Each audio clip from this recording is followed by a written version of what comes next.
Okay, you're on. All right, so racial battle fatigue, what that is basically like you can think of being black in America the same way you think of being like a soldier in a war field.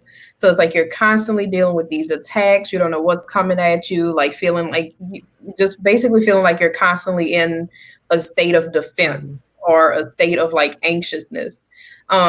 So imagine, going through life like that every single day. You may not realize it, but it starts to take a toll on you, right? And so it's just something that Black people deal with just in their everyday life. So having to deal with just, little microaggressions, things that people say.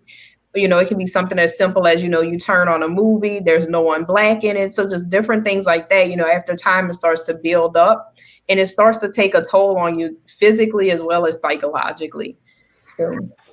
Yeah. Even like you just saying that, now I'm just like thinking of all the stuff I just think about during the day too. It's like you didn't realize it too. Yeah, it's like craziness in the back of your mind. So, what are some mechanisms you can to cope with that too? Besides reading the book, what are some mechanisms you can cope with on a daily life?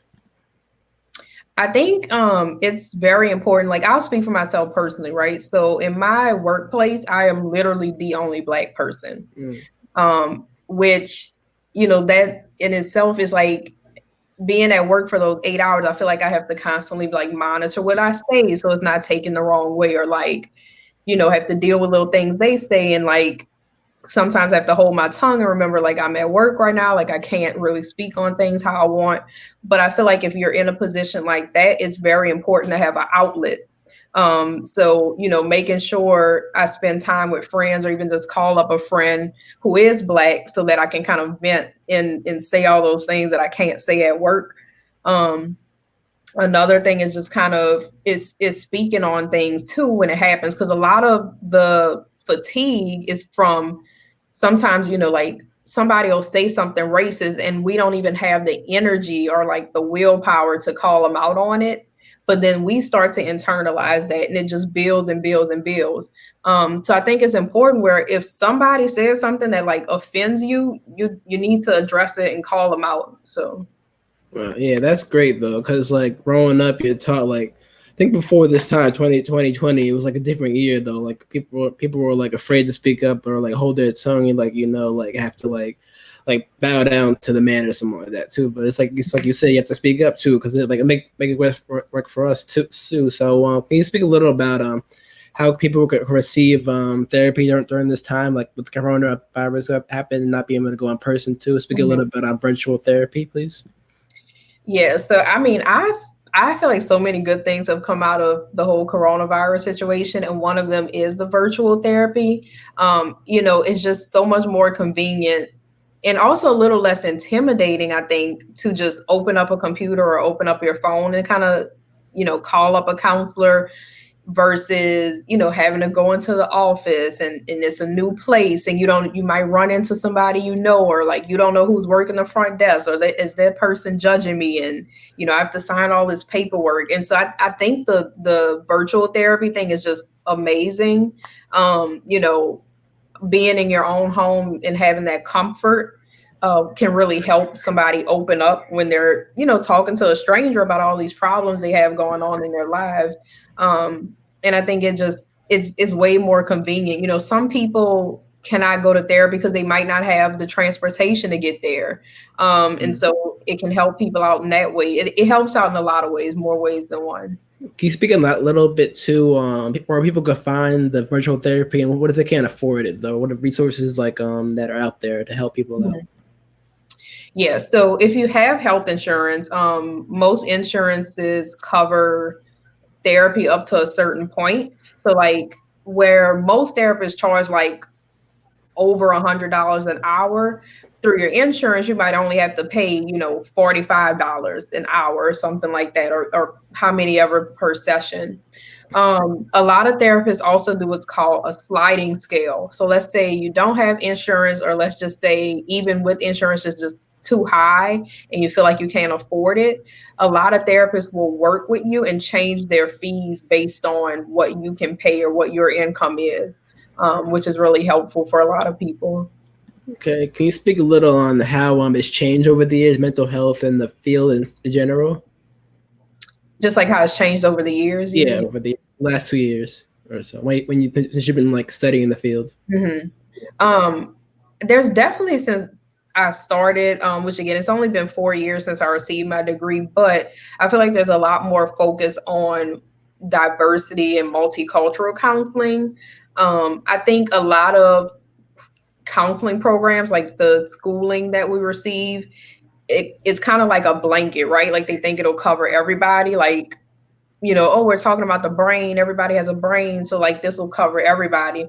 But I think now, we're really starting to realize like the experiences of a white person is different than the experience of a Black person. It's different experiences of Latinx people. And so, just really focusing on that and taking into account like people's environment and realizing that, different cultures, and also like even looking at like different regions, right? So like the way we do things in the South is a lot different than people in other areas, so having to pay attention to things like that and take that into account as well.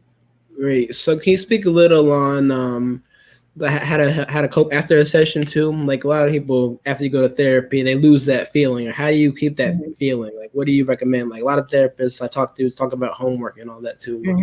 But talking like after everything. So, what are some of your methods you use for your own clients?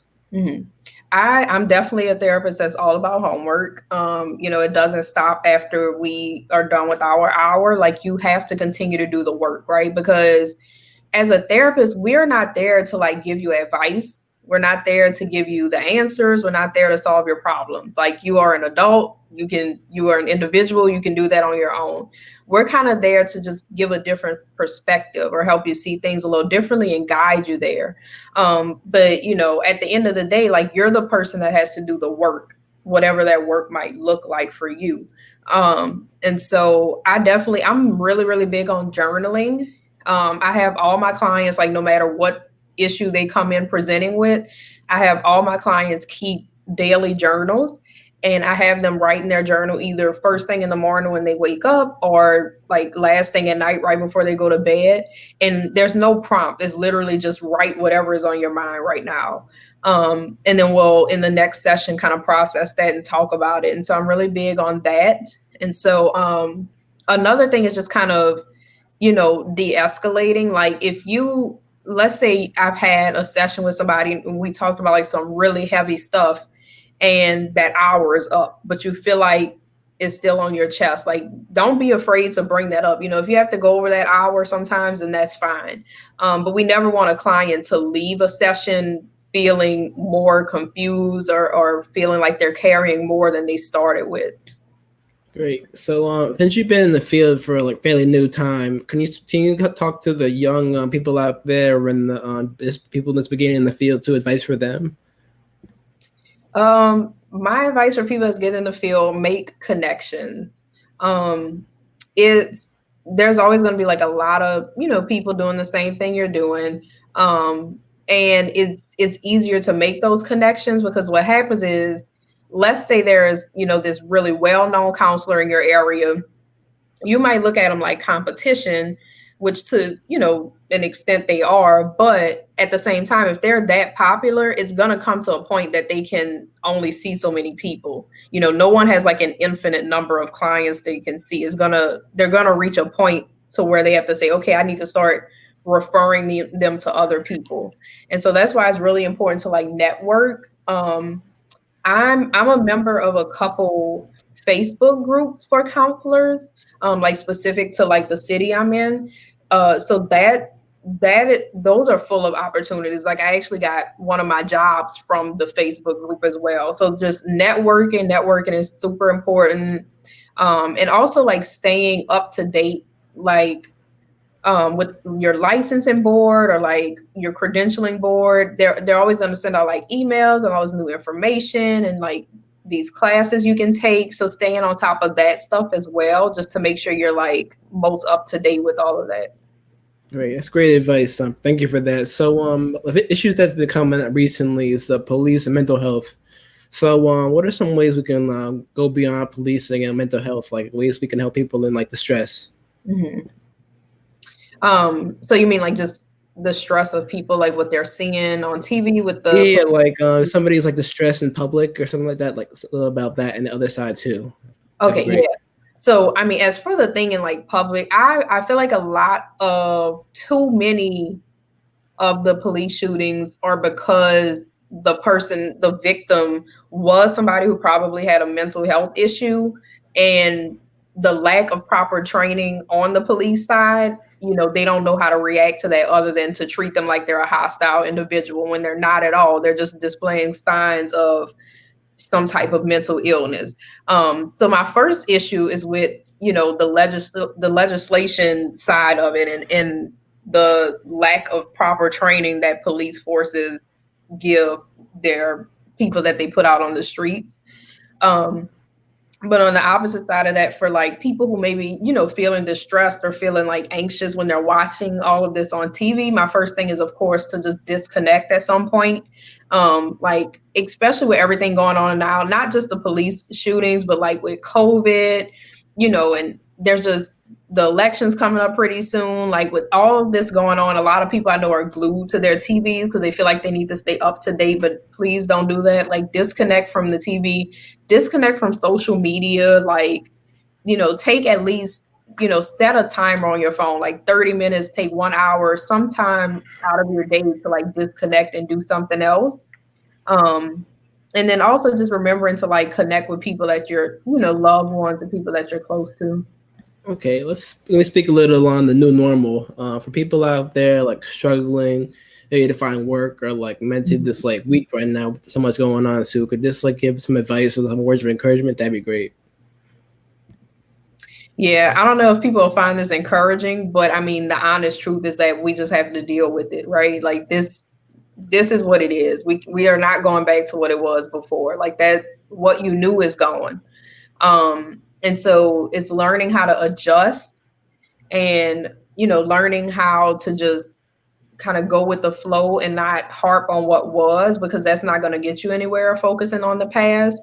So really like focus on the skill sets you have in front of you. Like, what can I do with this situation to make it beneficial for me versus like, sitting there kind of wallowing in what was.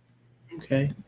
So last question, for those that went to therapy or like have gone a couple of sessions, hasn't worked for them too, what are some other routes for them too, that if they can't like, or they in between like therapy and not going to therapy, speak on that a little bit, that'd be cool too. Yeah, that's one of the big things I hear from people who are like, who don't go to therapy or who are kind of against it, is like, oh, I went to a counselor once and I didn't like it. I've gone to doctors that I didn't like before. I've gone to churches that I didn't like before, but that didn't make me not be a Christian. I just found a church that I liked. Same thing. Some people, I have a pretty like blunt personality, and not everybody is going to be okay with that. Some people want like that, huggy, touchy, feely, like soft counselor, and that's not me. So if that's what you're looking for, I can refer you to another person. So just because you've had a bad experience with one counselor, or maybe that person wasn't a good fit for you, there's a lot of us out there. So you can find someone that works for you. And again, now that we're in this age of doing the teletherapy, the virtual mental health, you can find somebody that's in another state that might be a good fit for you. Okay, great. So in terms of websites and social media, where people find you at, they want to reach you. Yeah, so if you just look up, so there's Psychology Today, which this is a good resource for anyone who's looking for a counselor in general. So on Psychology Today, you can type in your zip code or your area, and it'll pull up all the counselors, and then you can use like different search tools. So if you're looking for, a Christian counselor, it'll filter that out for you. If you want a male counselor, it'll filter that out for you. But again, it's Psychology Today. So if you just type in my last name, you can find me on there. And I'm also on Facebook as well. Okay, well, thank you for coming on and sharing your experience, expertise. Hopefully this helps somebody out watching out there.